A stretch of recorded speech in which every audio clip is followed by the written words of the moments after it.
Hello students, welcome to my channel. This is Roshan sir maths. चलिए माय dear students, supplementary 10th class students वाले already अपना supplementary exam लिख चुके हैं मैथमेटिक्स का, और बहुत सारे स्टूडेंट्स रिव्यू के लिए पूछ रहे थे। तो कुछ मुझे काम था, मैं बिज़ी रहने की वजह से रिव्यू नहीं कर पाया।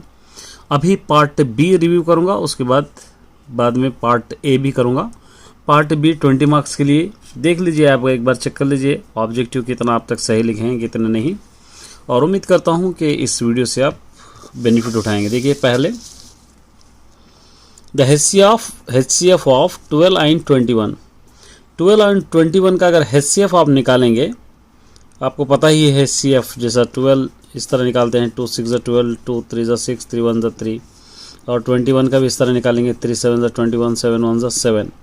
अगर HCF अगर इस तरह आप निकालेंगे यहाँ, तो क्या हो जाए। देखिए 3 और 3 दोनों कॉमन है, रिमेनिंग कॉमन नहीं, इसलिए यहाँ पे आ जाएगा C। इस तरह आप इसको सॉल्व कर सकते हैं। If A and B are disjoint set है, number of A is equal to 5 है, number of A union B is equal to 8 है, तो नंबर ऑफ B क्या होगा। ये दोनों डिसजॉइंट सेट है, तो नंबर ऑफ B क्या होगा, यहाँ पर होगा 3, क्योंकि 8 माइनस या 5 अगर माइनस करेंगे तो 3 निकल कर आ जाएगा। इस तरह आप शॉर्टली सॉल्व कर सकते हैं। यहाँ पर देखिए, the degree of the polynomial whose graph is given in the adjacent figure. इसका डिग्री क्या होगा आपको पहचानना है। इसका डिग्री देखिए, यहाँ पर 1 है, यहाँ पर 2 है, तो यहाँ पर हो जाएगा B। ये 2 आप लिख सकते हैं, B इस तरह लिख सकते हैं। The value of K for which the pair of linear equation 2x + 3y is equal to 7 and 4x + ky is equal to 11 has no solution। तो यहाँ पर आपको सॉल्व करेंगे तो थोड़ा सा आपको एक आइडिया मिल जाएगा। तो यहाँ पर देखिए k की वैल्यू क्या होगी, अगर आप सॉल्व करेंगे तो आपको a1/a2 b1/b2 इस तरह अगर आप लेके सॉल्व करेंगे तो इसके अंदर आपको k की वैल्यू मिल जाएगी। तो क्या होगा, इसके अंदर 6 आएगी। आप सॉल्व कर लेना है, यहाँ पे 6 मतलब d लिख सकते हैं आप। यहाँ पे देखिए x + 1/x is equal to 2, then the x² + 1/x² is equal to, देखिए दोनों सेम है लेकिन यहाँ पर स्क्वायर है, तो यहाँ पर x + 1/x is equal to 2 होगा, तो x² + 1/x² is equal to भी 2 ही होगा। तो यहाँ पर आप लिख सकते हैं C, इस तरह लिख सकते हैं। यहाँ पे देखिए the 15th term of AB, 15th term जैसा A इज इक्वल टू 3 लिख सकते हैं, D इज इक्वल टू 6 - 3 हो जाएगा। 15th term A15 is equal to A + 14D हो जाएगा। A की वैल्यू हो जाएगी 3 + 14 × D 3 हो जाएगा। 3 + 3 4 12, 3 1 3 और 4 42, ये दोनों को ऐड करेंगे 45, ये हो जाएगा B। इस तरह आप यहाँ से B लिख सकते हैं। The distance between the 2 points 0 and sin θ cos θ where 0 less than r θ less than r 90 degrees, इसकी वैल्यू क्या होगी, 1 होगी। D यहाँ पर आप लिख सकते हैं D। उसी तरह यहाँ पे देखिए, in triangle ABC BC² is equal to AB² + AC², then the right angle triangle कहाँ पर होगा, A के पास होगा, ये A होगा, आपको लेना है। ठीक है।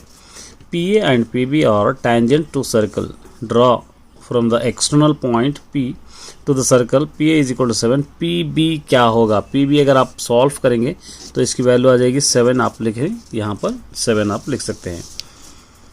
If the ratio of surface area of two space 4:9, then the ratio of their volume is, इसका आंसर हो जाएगा 8 और 27 आ जाएगा। अगर आप सॉल्व करेंगे तो D वाला यहाँ पे आप लिख सकते हैं D। If sin θ is equal to 4/5, then the value of sec θ + tan θ, sin θ इस तरह आप ले लेंगे, सॉल्व करेंगे यहाँ पर तो sin θ is equal to O/H, opposite by hypotenuse लेके इस तरह इसके अंदर अगर आप सॉल्व करेंगे तो इसकी वैल्यू आ जाएगी 3, यहाँ पर आप लिख सकते हैं A। If the given figure BC is equal to 20, AC is equal to 10, then θ is equal to 30 degrees होगा, यहाँ पर आप लिख सकते हैं D। E and not E are complementary event in the experiment. If PE is equal to 0.7, then P of not E is equal to, इसकी value हो जाएगी 0.3, यहाँ पर आपको लिखना है C, क्योंकि 7 माइनस यहाँ पर 10 माइनस इस तरह आ जाएगा, 10 - 0.7 अगर ले लेंगे माइनस करेंगे तो आपको आ जाएगा, क्योंकि आप फार्मूला आपको पता है P of E + P of not E is equal to 1, इसके अंदर आपको सब्स्टिट्यूट करेंगे तो आपको पता चल जाएगा। चलिए नेक्स्ट देखते हैं। The mean of first 5 prime number, first 5 number का मीन क्या होगा 6 होगा, ये 5.6 होगा ए।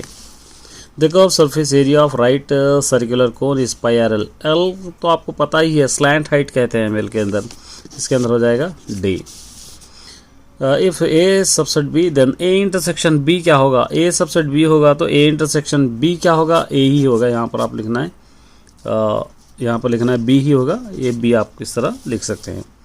विच term of A B 50 40 30 is 0, कौन से टर्म का आंसर 0 होगा, तो 6 टर्म का आंसर 0 होगा, ए आप लिख सकते हैं। इफ यहाँ पे 1/sec square theta plus 1/cosec square theta is equal to क्या होगा, यहाँ पर 1 होगा, यहाँ पे डी आप लिख सकते हैं। The probability of getting 8 as sum of number of two dice when they are rolled in 5/36, इसका आंसर आएगा, यहाँ पर कुछ भी नहीं दिया, ये आपको लिखना है क्योंकि इसका एक्चुअल आंसर 5/36 है, ये यहाँ पर नहीं दिया तो आपको डैश मार दीजिए। तो triangle A B C similar triangle P Q R, angle Q plus angle R is equal to 130 degrees, then angle A is equal to 50 degrees होगा सी। ये था आपका पार्ट बी। उम्मीद करता हूँ कि इस पार्ट बी से आप बेनिफिट उठाएंगे, एक बार चेक कर लीजिए। All the best my dear students.